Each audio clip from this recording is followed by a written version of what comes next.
untuk seterusnya kita akan mengikuti satu segmen wawancara berkenaan dengan persediaan guru dalam kembali ke sekolah dengan norma baharu, dan bersama dengan kita pada pagi ini bersama dengan Yang Mulia Tuan Muhammad Nur Amin bin Haji Tasim, merupakan pegawai pelajaran Politeknik Brunei. Ya, Assalamualaikum Tuan. Waalaikumsalam warahmatullahi wabarakatuh. Ya, apa khabar pada pagi ini? Baik, alhamdulillah. Apa khabar Tuan dan Puan Moderator pada pagi ini? Alhamdulillah, kita berdua sehat. Selamat tahun baru ya. Selamat tahun baru kembali juga. Mudah-mudahan tahun ini akan lebih tahun yang baiklah untuk kita ni semua, insya-Allah. Amin ya rabbal alamin. Alhamdulillah ya. Baik, sedia maklum juga ya, kemarin merupakan hari pertama ya untuk adik-adik kita ataupun anak-anak kita yang memulakan persekolahan. Betul sekali. Jadi memang alhamdulillahnya kita ni akhirnya kita ni semua dapat melaksanakan rutin harian seperti biasa, walaupun dalam ada keterbatasannya. Namun bertepatan juga dengan kita menyambut tahun baru tahun 2022 dan juga pembukaan sekolah bagi sesi pertama untuk tahun ini telah pun bermula pada 3 Januari 2021, itu bermula pada kemarin. Jadi mungkin Tuan boleh memberikan serba sedikit pencerahan mungkin dari segi mukadimahnya mengenai dengan tajuk kita pada pagi ini. Jadi mungkin dapat dimulakan daripada Tuan sendiri, silakan. Baiklah, terima kasih Puan Moderator, Puan Mahira dan juga Tuan Moderator, Tuan Iskandar. Saya. Assalamualaikum warahmatullahi wabarakatuh dan selamat pagi diucapkan kepada para penonton. Jadi mungkin sebagai mukadimah terlebih dahulu, seperti mana yang kita ni sedia maklum melalui kenyataan media yang dikeluarkan oleh Kementerian Pendidikan pada Isnin 13 Disember 2021 yang lalu, bertempat di Dewan Al-Afiah Kementerian Kesihatan sewaktu sidang media situasi jangkitan COVID-19 di negara Brunei Darussalam, ada memaklumkan bahawa sesi pengajaran dan juga pembelajaran peringkat pertama bagi fasa endemik telah pun bermula kemarin 3 Januari 2022, khusus bagi para pelajar tahun 10 hingga tahun 13 secara fizikalnya ataupun secara bersemuka. Dan bagi para pelajar tahun 7 hingga tahun 9, mereka dijangkakan bermula bersekolah secara fizikal pada peringkat kedua dalam fasa endemik, iaitu pada pertengahan bulan ini 17 Januari 2022 nanti, insya-Allah. Dan bagi para pelajar yang berusia 5 hingga 11 tahun, kita dimaklumkan bahawa mereka akan masih meneruskan sesi pembelajaran secara dalam talian ataupun menggunakan pakej pembelajaran di rumah ataupun lebih dikenali home learning pack. Dan kita sudah maklum setelah hampir 4 bulan melaksanakan sesi pengajaran dan pembelajaran melalui dalam talian ini, kini guru-guru dan juga para pelajar yang terlibat telah pun mula kembali ke sekolah. Dan saya percaya bukan sahaja ada yang berasa gembira, teruja, malah tidak kurang juga yang berasa khawatir. Dan sesetengah golongan ibu bapa juga turut dibayangi perasaan yang serupa. Betul. Namun dengan keadaan wabak COVID-19 yang dilihat semakin berjaya dikawal oleh negara pada masa ini, pembukaan sekolah diyakini akan berjalan dengan lancar dengan berpandukan prosedur operasi standard SOP ketat yang ditetapkan, digariskan oleh Kementerian Kesihatan Negara Brunei Darussalam. Dan dalam kalangan guru juga setentunya tidak sabar untuk bertemu kembali dengan anak-anak didik setelah berhadapan dengan limitasi sekatan pergerakan separa ataupun seringkali kita disebut dengan partial lockdown akibat pandemik sebelum ini. Dan dalam keterujaan kembali ke sekolahan ini, pastinya keutamaan adalah pada aspek keselamatan para pelajar dan juga warga sekolah sebelum memutuskan sesuatu ketetapan. Dan kata ini melihat fasa peralihan dan juga fasa awal endemik diperkenalkan mengikut fasa-fasa yang tertentu berdasarkan kepada indikator capaian vaksinasi dan juga kes-kes harian yang dilaporkan di negara kita ini. Jadi hal ini menjadi panduan asas kepada panduan keselamatan bagi para pelajar dan juga warga sekolah.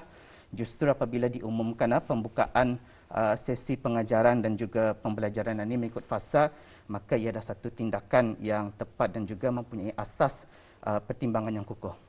Ya, alhamdulillah ya. Dan Tuan ya, kita meyakini bukan sahaja daripada anak-anak ataupun adik-adik kita yang baru memulakan persekolahan mereka pada tahun ini ya, iaitu kemarin, umum pun sedia maklum ya, merasakan sesuatu mungkin agak janggal dengan keadaan ataupun situasi normal baharu ini ya. Kita yakin perasaan ataupun persediaan daripada guru-guru. Jadi kita ingin mengetahui Tuan, bagaimana pula dengan perasaan guru-guru ini dalam memulakan kembali sesi persekolahan walaupun negara pada ketika ini ya masih dalam situasi wabak COVID-19 ini. Mungkin dapat dijelaskan, silakan. Baiklah. Jadi meninjau kepada situasi sebelum pembukaan persekolahan sejak beberapa minggu kebelakangannya yang juga dikendalikan, dilaksanakan oleh Kementerian Pendidikan sendiri. Terdapat pelbagai aktiviti norma baharu pendidikan dilaksanakan termasuk para guru dalam mengadaptasikan beberapa pendekatan pengajaran dan pembelajaran, termasuklah juga aktiviti persekolahan, begitu juga dengan pengurusan bilik darjah. Dan selain daripada itu juga, ada juga beberapa perkara yang telah pun dilakukan sebagai persediaan awal oleh para guru dalam memulakan kembali sesi persekolahan itu, termasuklah yang pertama sekali adalah mendapatkan suntikan vaksinasi. Ini yang penting yang sering kali diwar-warkan oleh pihak kerajaan, khususnya Kementerian Kesihatan. Dan kita sedia maklum Kementerian Kesihatan telah pun juga memaklumkan kepada orang ramai bahawa penerima-penerima yang digariskan pada fasa kedua program vaksinasi kebangsaan COVID-19 yang lalu, penerimanya adalah terdiri daripada kalangan guru-guru, kaki tangan pusat penjagaan kanak-kanak serta orang dewasa yang berisiko tinggi ataupun yang menghidap penyakit kronik ya, yang telah pun bermula pada 21 Jun 2021 yang lalu. Jadi guru-guru adalah juga merupakan golongan barisan hadapan yang banyak sekali meluangkan masa bersama anak-anak, pelajar-pelajar sewaktu di sebelah pagi sesi pembelajaran. Jadi tujuannya adalah untuk melindungi kanak-kanak ketani, pelajar-pelajar ketani, khususnya mereka yang di bawah umur 18 tahun yang belum dapat menerima vaksinasi. Tetapi ini alhamdulillah ketani, pihak kerajaan, Kementerian Kesihatan pun sudah memberikan suntikan vaksinasi kepada pelajar-pelajar umur 12 hingga 17. Namun ketani tidak boleh leka. Kami perlu juga menyahut seruan dan hasrat kerajaan ke bawah duli dalam sama-sama ketani menjaga masyarakat, rakyat ketani yang mungkin menghadapi kekangan yang terhalang daripada menerima vaksinasiannya. Betul. Dan selain daripada itu juga persiapan mental perlu juga ketani lihat, iaitu merupakan satu perkara yang perlu diambil perhatian sebelum dan juga sewaktu sesi sekolah bermula, di mana guru perlu sentiasa berfikiran positif dalam melakukan tugas-tugas dan juga tanggungjawab yang dilaksanakan. Kesihatan mental ini diperlukan untuk dapat memproses dan memahami maklumat dan pengajaran yang disampaikan serta tugas-tugas yang dilaksanakan. Dan kesihatan emosi, tadi kesihatan mental sekarang kesihatan emosi. Jadi kesihatan emosi ini juga penting untuk kekal bersemangat, bermotivasi dan juga berdaya tahan dalam menghadapi cabaran semasa. Jadi kedua-dua aspek intelek dan juga emosi ini perlu diberi perhatian oleh para guru. Ketiganya ialah persiapan jasmani dan juga fizikal dan juga rohani. Dan tadi tidak nafikan setelah beberapa bulan ketani melaksanakan bekerja dari rumah, sebab sedikit badan ketani juga terkesan disebabkan oleh pandemik ini. Jadi kadang-kadang ketani merasakan berjalan sedikit pun ngalih sudah, naik tangga sedikit hangih-hangih. Jadi para guru semua dan juga para guru ini perlu mengambil sedikit mempertimbangkan menjalani aktiviti-aktiviti riadah bagi mengembalikan semula tenaganya dalam menghadapi norma yang baharu di sekolah. Dan juga bagi petani yang beragama Islam khususnya, jangan terlupakan sentiasa melakukan ibadah rutin petani, solat ataupun boleh dikatakan sebagai salah satu cara untuk menyihatkan badan.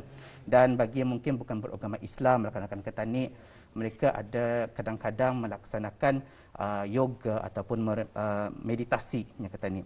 Dan selain daripada itu juga persiapan guru dalam petani kembali bersekolah adalah perlu memotivasikan para pelajar petani. Okey. Jadi bila emosi dan juga fizikal para guru sudah tenang, tentram, jadi kita sebagai pendidik juga perlu memberikan dan juga mengangkat semula semangat anak-anak petani. Pasalnya petani perlu berikan motivasi kepada mereka yang mungkin kurang sedikit bersemangat setelah beberapa bulan tidak bersekolah secara bersemuka. Jadi sesi motivasi ini akan memacu emosi dan daya juang mereka, memberi harapan bahawa kejayaan itu masih lagi boleh kita capai bersama-sama. Seterusnya, perancangan dan juga penyediaan bahan. Ini adalah salah satu perkara yang memang dilaksanakan sebagai persediaan awal guru-guru, iaitu guru-guru perlu lebih proaktif dalam merancang pengajaran dan juga pembelajaran.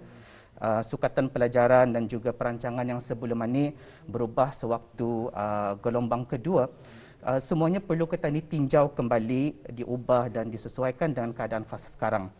Jadi penyediaan segala persiapan kerja, contohnya alat bantu mengajar dan sebagainya, ini memainkan peranan dalam menjayakan pengajaran dan juga pembelajaran. Dan yang keenamnya, seterusnya ialah meningkatkan kemahiran ICT dan juga penggunaan blended learning. Dan kita sedia maklum di dalam pembelajaran secara dalam talian ini telah menjadi suatu norma baharu pada masa kini.